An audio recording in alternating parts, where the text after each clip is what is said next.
பச்சைப்பட்டு உடுத்தி வைகையில் எழுந்தருளிய கள்ளழகர், விண்ணை எட்டிய கோவிந்தா முழக்கம். கோவில் மாநகர் என்ற பெருமைக்குரிய மதுரை மாநகரில் மாதந்தோறும் திருவிழா நடைபெற்று வருகிறது. அந்த விழாக்களில் சித்திரை திருவிழா வரலாற்று சிறப்பு பெற்றதாகும். மதுரை மீனாட்சி அம்மன் கோவிலையும் மதுரை அருகே உள்ள அழகர் கோவிலையும் இணைத்து இந்த விழா நடக்கிறது. சைவமும் வைணவமும் ஒருங்கிணைந்த பெருவிழாவாக இந்த திருவிழா கொண்டாடப்பட்டு வருகிறது. அந்த வகையில் சிறப்புமிக்க சித்திரை திருவிழா கடந்த மாதம் 29ஆம் தேதி மதுரை மீனாட்சி அம்மன் கோவிலில் கொடியேற்றத்துடன் தொடங்கியது. அழகர் கோவில் சார்பில் தல்லாக்குளம் பெருமாள் கோவிலில் கடந்த மாதம் 27ஆம் தேதி முகூர்த்த கால் நடப்பட்டு திருவிழா ஆரம்பமானது. திருவிழாவின் முக்கிய நிகழ்ச்சியான மதுரை மீனாட்சி அம்மன் சுந்தரேஸ்வரர் திருக்கல்யாணம் 8ஆம் தேதி கோலாகலமாக நடந்தது. 9ஆம் தேதி தேரோட்டம், 10ஆம் தேதி தீர்த்தவாரியுடன் மீனாட்சி அம்மன் கோவிலில் சித்திரை திருவிழா நிறைவு பெற்றது. இதேபோன்று அழகர் மலையிலிருந்து சுந்தரராஜ பெருமாள் கள்ளழகர் வேடம் பூண்டு தங்கப்பல்லக்கில் நேற்று முன்தினம் மாலை 6:10 மணி அளவில் மதுரைக்கு புறப்பட்டார். கண்டாங்கி பட்டு உடுத்தி, கையில் கைத்தடி, நேரி கம்பு ஏந்தி கள்ளழகர் பொய்கை கரைப்பட்டி, கள்ளந்திரி, அப்பன் திருப்பதி, கடச்சனேந்தல் வழியாக நேற்று காலை 6 மணி அளவில் மதுரை 3 மாவடிக்கு வந்தார். அங்கு கள்ளழகரை பக்தர்கள் வரவேற்கும் எதிர்சேவை நிகழ்ச்சி நடந்தது. அழகர் வேடத்துடன் பக்தர்கள் தோல் பைகளில் இருந்து தண்ணீரை பீச்சி அடித்து வர்ணிப்பு பாட்டு பாடி அதிர்வேட்டுக்கள் முழங்க கள்ளழகரை எதிர்கொண்டு வரவேற்றார். பின்னர் அங்கிருந்து Pudur, TRO colony, reserve line, outpost பகுதிகளில் வழிநடிகிலும் அமைக்கப்பட்டிருந்த மண்டகப்படிகளில் கள்ளழகர் எழுந்தருளினார். நேற்று இரவு 10 மணி அளவில் தல்லாக்குளம் பிரசன்ன வெங்கடாச்சலபதி கோயிலுக்கு வந்தார். அங்கு பெருமாள் திருமஞ்சனமாகி தங்க குதிரை வாகனத்தில் எழுந்தருளினார். இரவு 12 மணி அளவில் ஸ்ரீவில்லிபுத்தூர் ஆண்டாள் சூடி கொடுத்த மலர் மாலை அணிந்து பக்தர்களுக்கு காட்சியளித்தார். இந்த சூழலில் இன்று திங்கட்கிழமை அதிகாலை 2:30 மணி அளவில் தல்லாக்குளம் கருப்பண்ண சுவாமி கோவிலுக்கு வந்து தங்க குதிரையில் அமர்ந்து 1000 பொன் சப்பரத்தில் எழுந்தருளினார்.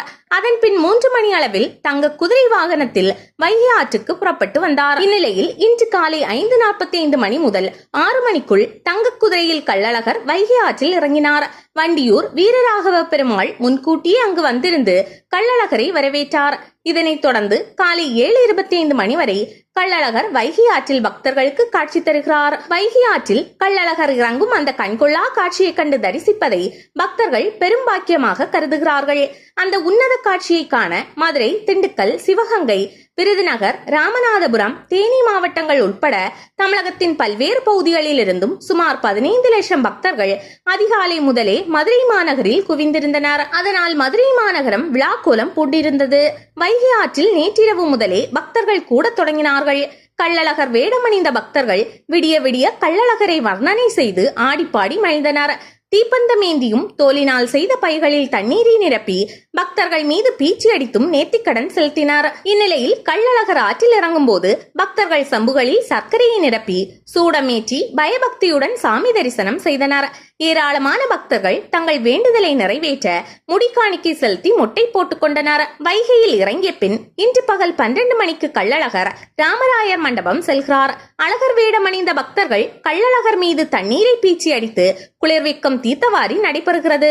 அங்கிருந்து புறப்பட்டு இரவு 9 மணிக்கு வண்டியூர் வீரராகவ பெருமாள் கோயிலில் எழுந்தருள்கிறார். அங்கு நாளை செவ்வாய்க்கிழமை அதிகாலை 6 மணிக்கு ஏகாந்த சேவையும் பக்தி உலாவும் நடக்கின்றன.